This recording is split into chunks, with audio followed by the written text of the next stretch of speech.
Drake, Allen Iverson, Pharrell, and Steph Curry are just a few of the names photographer Atiba Jefferson has had in front of his lens. Today we go into depth about his photo shoot with Michael Jordan. He has a presence. He has like an aura, like there's like a beam of light on him. And I look and here he comes, all the people, and everyone's like, are you ready? You ready? We also break down his work with Kobe Bryant, LeBron James, and some hip hop icons. Tell me about what was going on here. Atiba, how you doing, man? I'm good. Are you on the phone? Mid acai ball. Yeah. How are you? How you doing, man?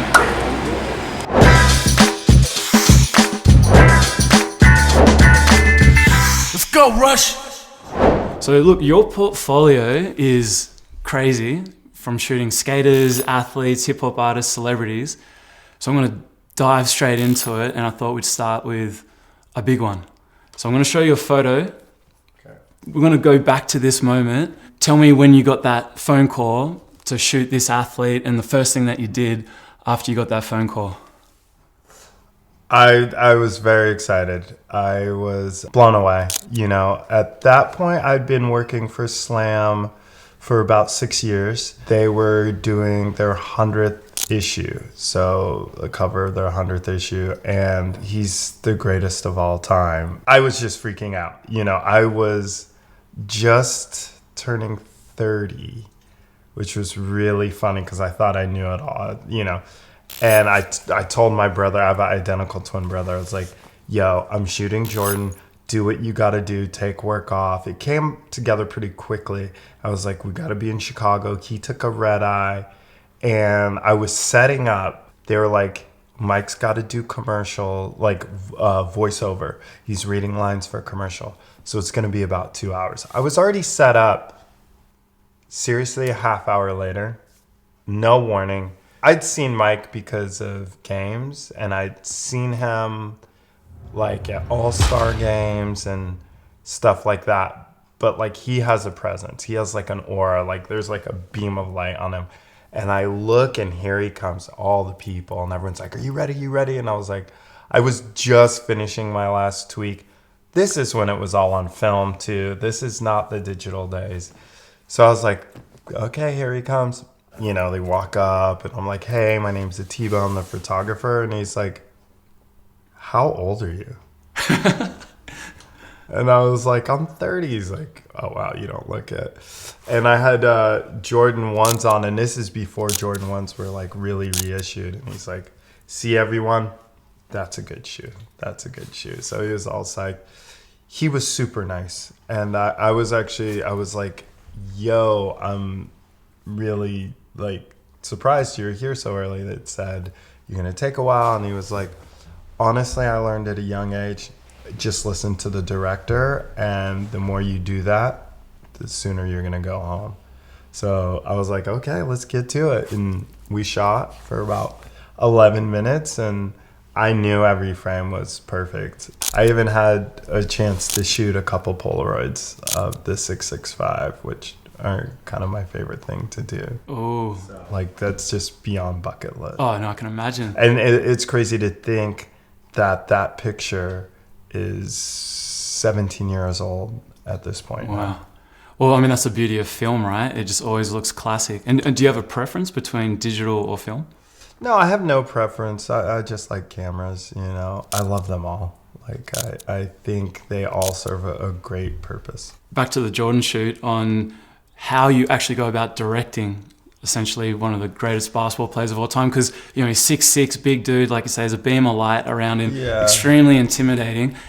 I mean, what do you say to him when he's on set and he's in front of your camera? I mean, I always just take away who they are and try and get the best picture. So for me, when I'm shooting, if you get nervous because of someone who it is, something's gonna happen. So I just focus, because I've learned the quicker you shoot someone, the happier they are. Athletes, musicians, artists, they don't want to be photographed. You know, models love being photographed, athletes and them don't. So just try and make it quick. The cool thing for Slam, I'm not asking for much smiles, serious, proud, confident.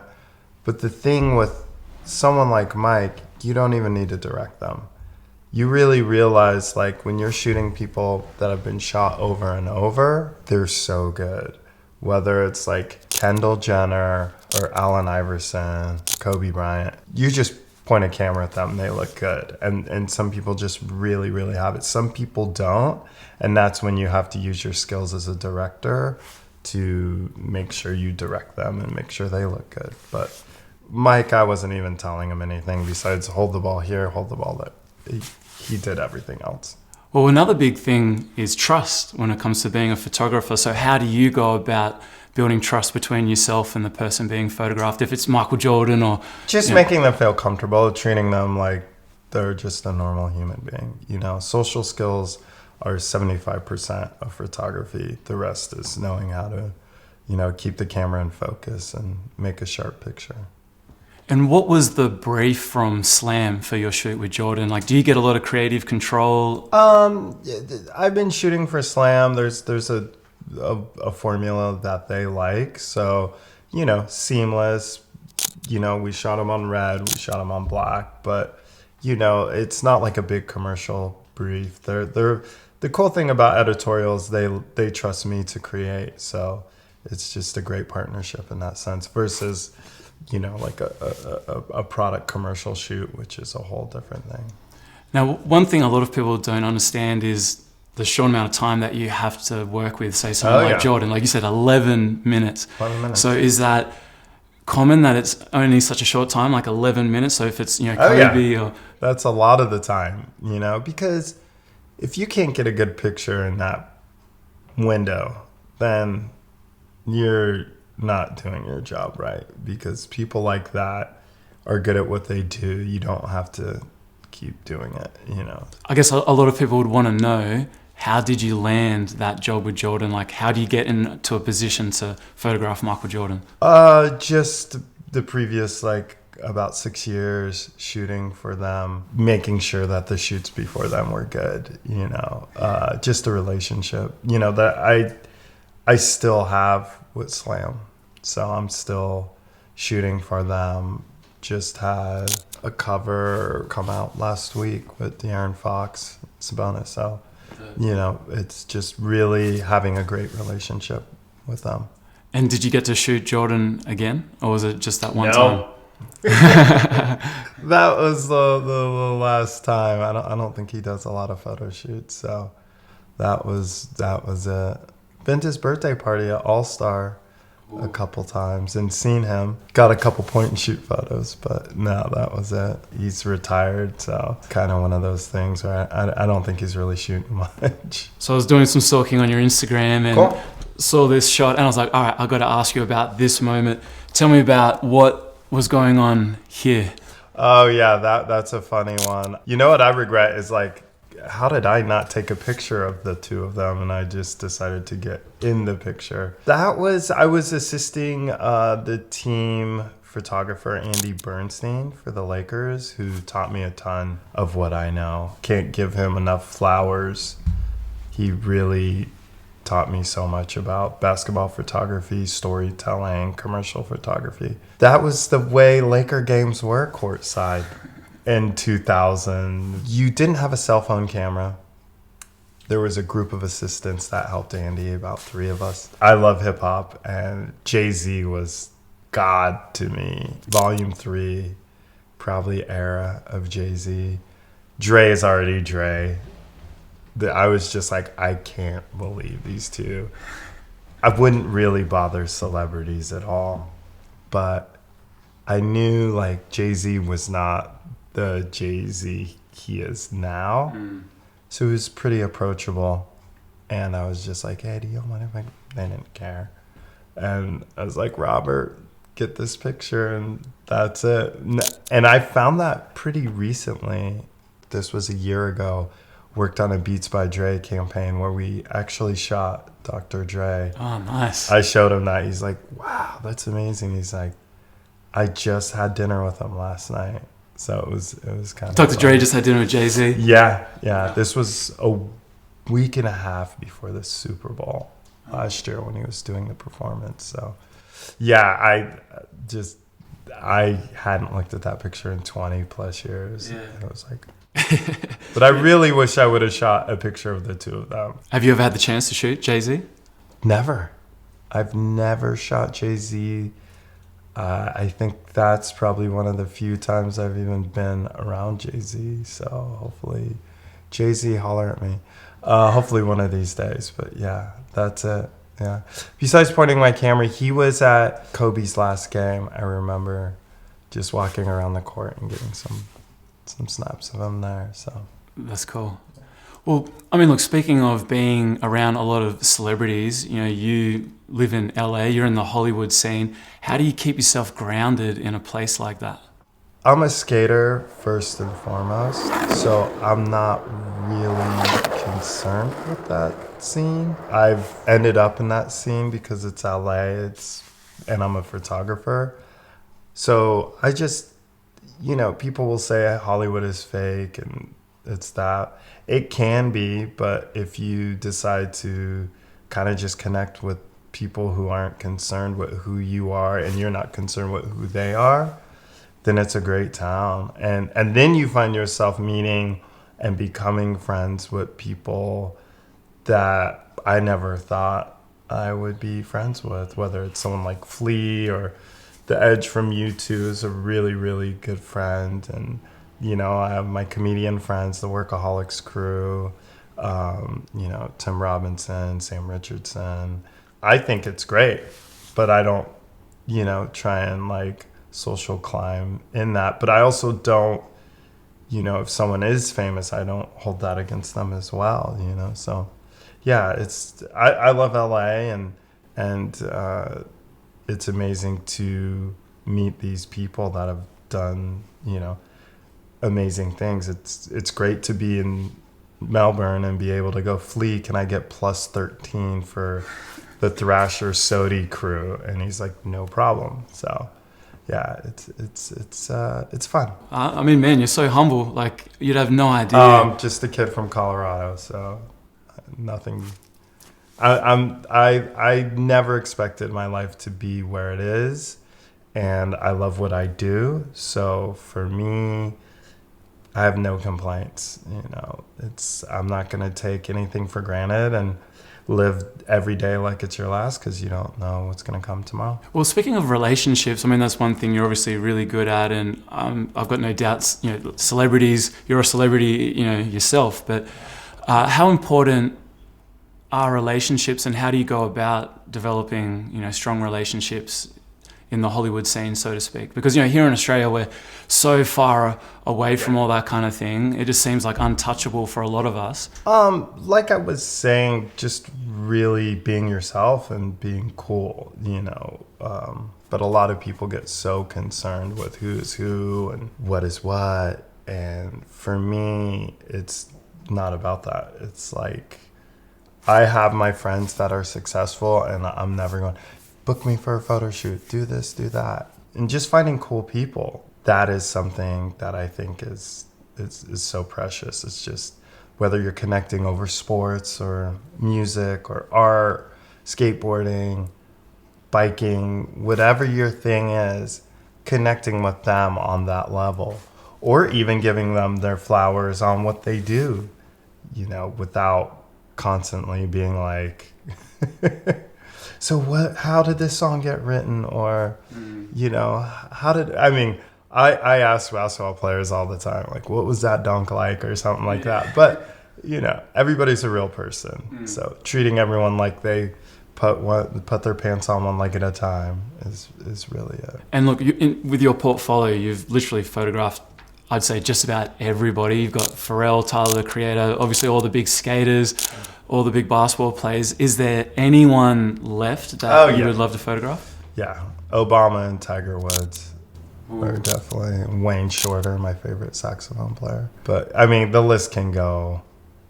It goes on pretty deep. But hopefully, in the next couple of years, I'm really trying to work on books and focus myself on making that happen. So that's when you'd potentially make the phone call saying, hey, Obama, I've got this book. Now I really want to make that as my focus, is personal projects, But, you know, if the phone is still ringing, I'm going to say yes to anything that comes my way. So. Okay, so let's say Obama comes about to do a photo shoot. What is like the dream scenario for you to photograph him in and or where? I mean, I would love to do a studio shoot, but I would also like to shoot him with a couple skaters. Oh, yeah.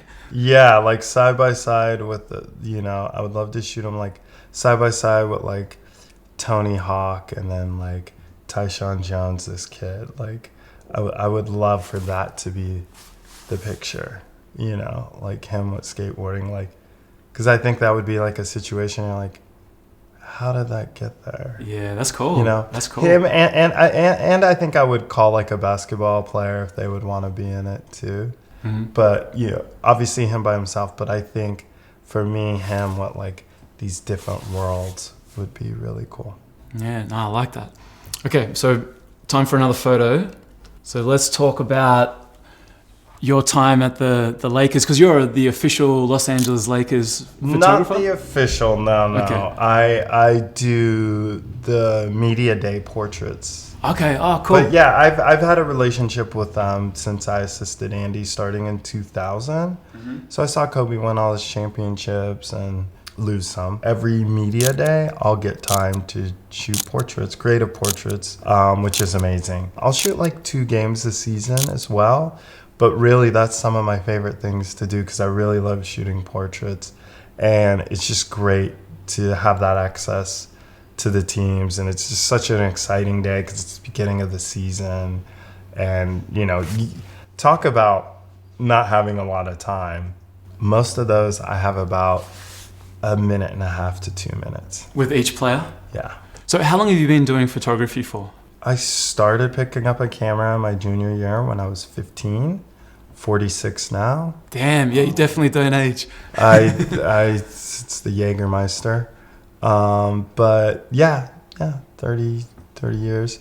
Professionally, since I was 18, I moved to California, and I was, you know, I guess when you get your first check, then technically then. Well, one question I'm really curious to know from you is, you've been a photographer for 25, 30 years. What's the key to longevity? I don't even know. I mean, I always say, as long as you love it, you know, that's always going to keep you interested.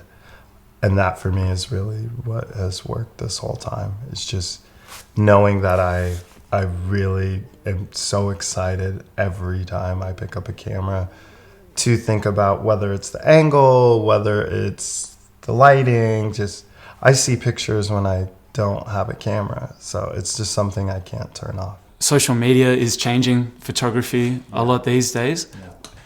And I've listened to quite a few podcasts where they talk about how photography is almost like a dying art, which kind of, I'm not sure if you agree or not, but where do you see photography going essentially with like, you know, social media and where it's all heading? I don't know, because I couldn't even see where it has taken us. I will say I think there is something special about photos because unfortunately our phones have become some of the world's most used cameras, which I think are terrible because the quality is terrible. But you see people still will take a picture instead of filming, even though the cameras essentially are filming to take the picture, right? But you don't see people go, oh, let's get a selfie video. People still like a moment. I don't think you'll ever replace that. And as far as social media goes, I think I have like 10 people following me on TikTok. You know, like I don't know, as much as I have a presence on Instagram, I don't know social media. I'm not an expert by any means. But I will say there was a point when on Instagram everything was going video when they introduced it, and everybody was like, it's got to be video, you need to start directing, stills are dead. And then they come back. So it's hard to say, you know. I think people still like one moment in time, for sure. Okay, that makes me happy to hear. Yeah. Like records, there was a period where records were dead in the water. Now records are a huge thing. Everything goes kind of in cycles. I mean, if photography was a terrible idea and a terrible medium, I don't even think it would still be getting used. If something is good, it's going to last the test of time. Okay, so another photo that I'd love to know about is take me back to this moment. When was this and how old was LeBron James? That was just funny because Slam was like, this kid is going to be the greatest of all time. You got to go to Akron, Ohio. And I'm like, why the fuck am I going to Akron, Ohio? I've never even heard of it. You know, I don't even know where this is. So I go there. I get him out of school for the full day. I shoot him tons of different setups throughout his school. Just being by myself, like all on film. Super cool, quiet, kind of shy kid. A year later, he was not a quiet, shy kid. I always say that is you never know who you are photographing. So be cool to them. Be excited to shoot them if you get an assignment or an opportunity. You just really never know what someone's going to become. And that's a prime example because I've shot in a lot of high schoolers since then, you know, thinking they are going to be the next LeBron. And not anyone's been like that, So look, often creators suffer from imposter syndrome. Do you ever doubt your talent or skills? When I look at my photography, I see things that I can improve on. I seldomly will say, that is a perfect photo. I'll go, dang, I could have put the light here, or I could have positioned them here, or, you know, my angle could have been a little bit different. But I'm not self-deprecating. I'm looking at that as things I can learn. So when I see my photos, I get excited because I see what I could have changed and done different the next time. So, you know, that's the way I look at it. I do realizing how lucky I am to be where I am and done what I did without like an agent and stuff like that. You don't have an agent? I've never had an agent. I've never been a self-promoter with cards and email blasts and stuff like that. So, but in some ways, I'm like, maybe my career would have taken a different path. But I'm just so happy to be where I'm at. I don't think I'm great because I see a lot of other photographers that like do way better shit than I do. But I will say I'm not going to take a bad picture when I get put in a situation. Like last night at Flea, I shot like one of my favorite photos with a point and shoot. Well, so in your opinion, what makes a good photo? I am a clean photographer. I know there's different types that like stuff kind of loose and stuff. I always say if the eye is in focus, the picture's in focus. That's the first step. So, you know, making sure. But I think what makes a good photo is something that stops me as the viewer. If I stop and go, oh shit, and there's some kind of excitement, that is a good photo. I don't think it matters the technical. It's stopping whoever's looking at it to be excited. And there'll be a lot of photographers watching this who are really curious to know what you're shooting on. I love photography, Tom. I'm shooting a Canon R5. That is, I used to say the 5D, I was like, you could have one camera for the rest of your life. But now it's the R5. I just love that camera so much. It's unbelievable. And do you have a go-to lens that you... Yeah, if I had to have one lens, it'd be the 2870 2.0. 2.0, and that range is amazing. I really like their 51.2. A couple of years ago, I became an ambassador for them, their Explorer of Light. So I work really closely with Canon on all kinds of things. So yeah, it's been a dream come true to work side by side with them. They're unbelievably great company, such huge supporter of all the projects that I do and anything I do. So anything that they're working on and just being able to test cameras before they come out and all kinds of really fun stuff. And what about go-to film camera? I'd love to know this. Oh, a go-to film camera? Yeah. I still have all my old EF lenses. So my EOS 1V is, I love breaking that out. It just reminds me of being a skate photographer when we were just putting all the film in. But there's always a soft place for this camera called the Snappy Q, which was my first point and shoot that I used at high school that Canon made. It's got an odd shape and everything. Now I know this next basketball player that I'm going to show you was very special to you. Do you want to tell me about your relationship with Kobe? Yeah. Another person who you don't really realize what they're going to become. I snuck my camera into Google Atiba Kobe really quickly. Okay.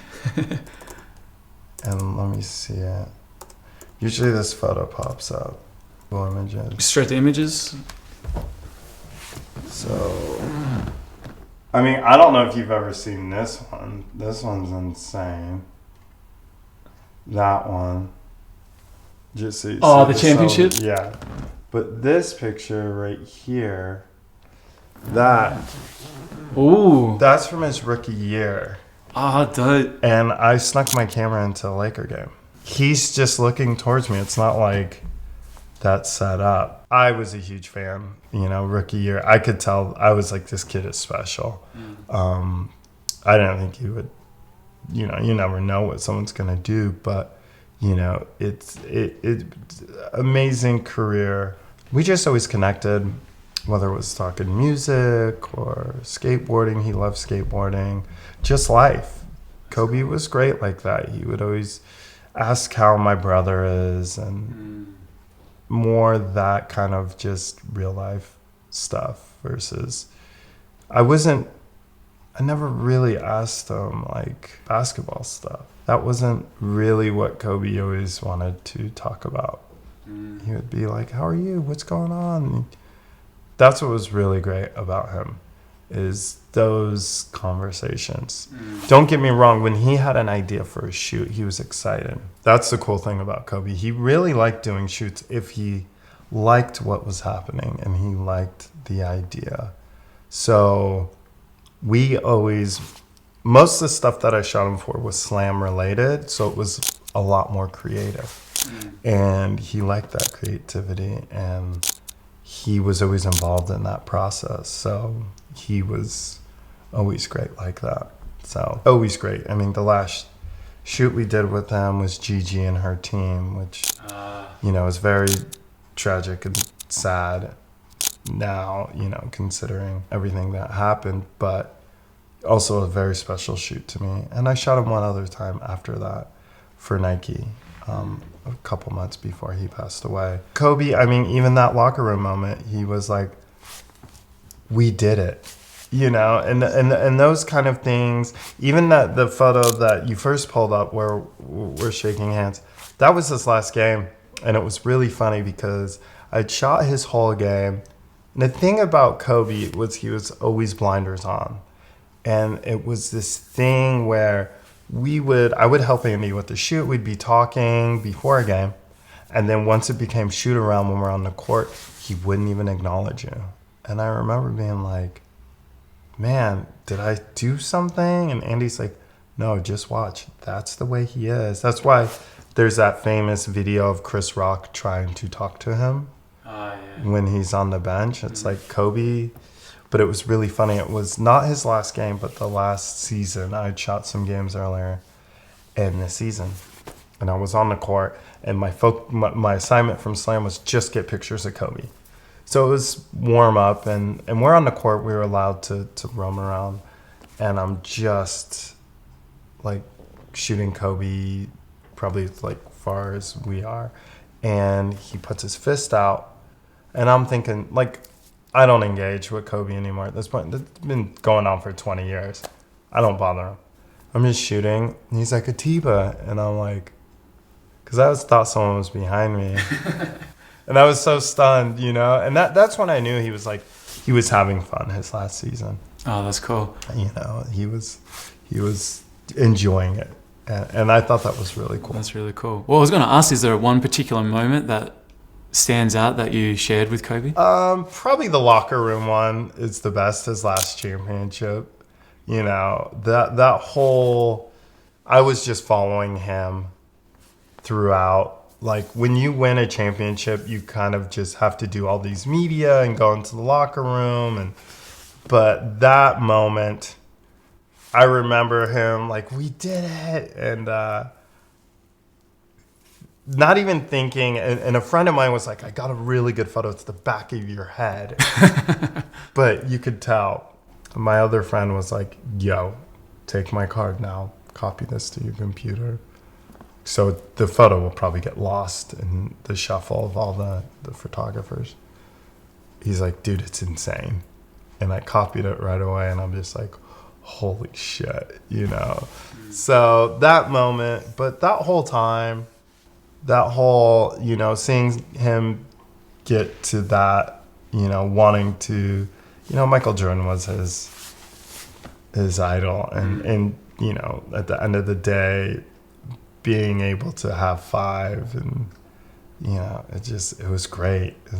But also his last game, that was, you know, really special to be in LA and for me to be there and shoot him walking off the court for his last time. And that photo is him walking off the court for his last time. Oh, wow. That's what it is. He like went out to the court to sign the court. They had him sign the actual wood that the Lakers were man, keeping. that's crazy. And he was walking off, and that's when he's like, "You've been here the whole time?" I was like, "Yeah, of course." Are you someone that prints photos and puts them around your house? Like, is that like a moment, one of those moments of Kobe? Do you print that kind of stuff, or you just? Yeah, I don't have any of my own pictures in my house, but I do have the handshake one, and I actually am gonna blow it up even bigger because it's a special moment to me for sure. To finish off, what's one word to describe your art? Hopefully fun.